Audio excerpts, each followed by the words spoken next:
Okay, so today we're going to talk about the neuron. In this picture you can see a neuron with labels, and I will go through them separately. So you can see the nucleus and the mitochondria. Mitochondria is the powerhouse of the cell, you know that. And the cell body, and the axon.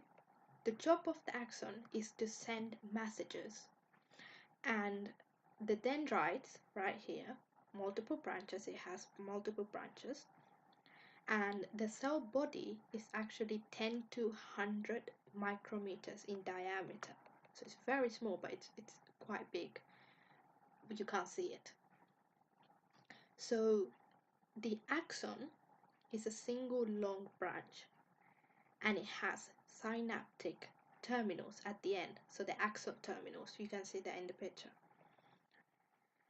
So the neurons directly participate in information processing. So they're the ones that send information around the body. So from the sensory organs to the brain, and the brain to the sensory organs.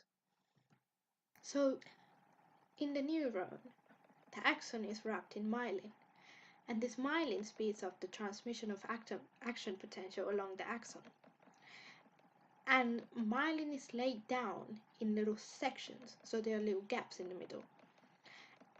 And these gaps are called nodes of Ranvier.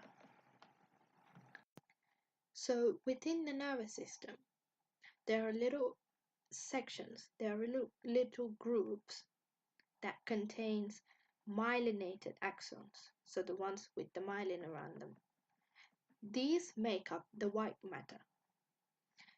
And the sections, the groups where the neuron cell bodies and dendrites and synapses are, this is called the grey matter. So when this myelin is destructed, so it's destroyed by some reason, it can lead to multiple sclerosis. So it is an autoimmune disease, and it can form scar tissues. So there are two types of neuronal cells in the nervous system. And the function of the neuron is to process, transfer, and store information. So there are four subcategories, as you can see in the photo.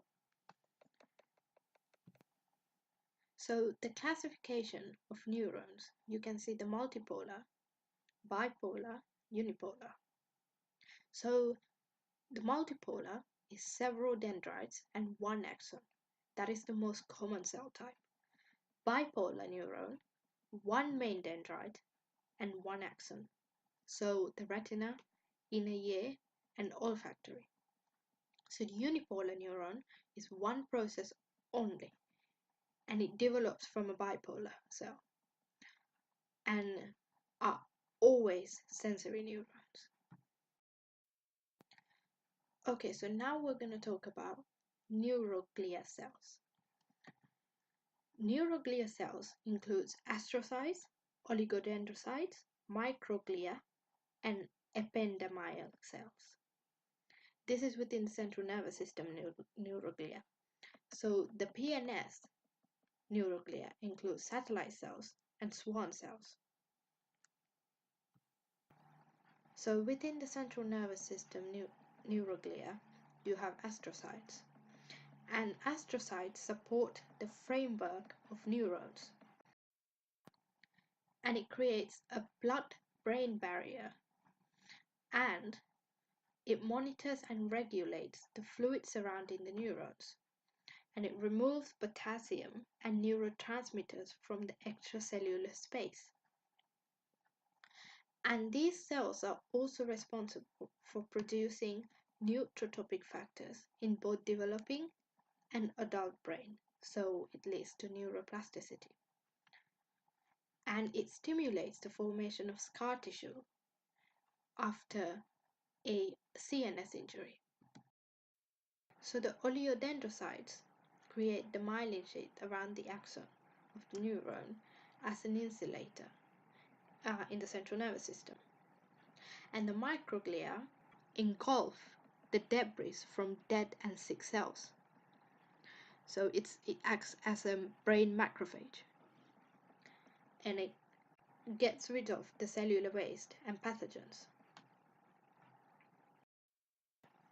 So the ependymal cells produce, monitor, and help circulate the cerebrospinal fluid, and it regulates the passage of chemicals between the ventricular fluid and the brain substance. So next time I will talk about cell communication, neuron communication to be specific. So thank you for listening, and I'll see you soon.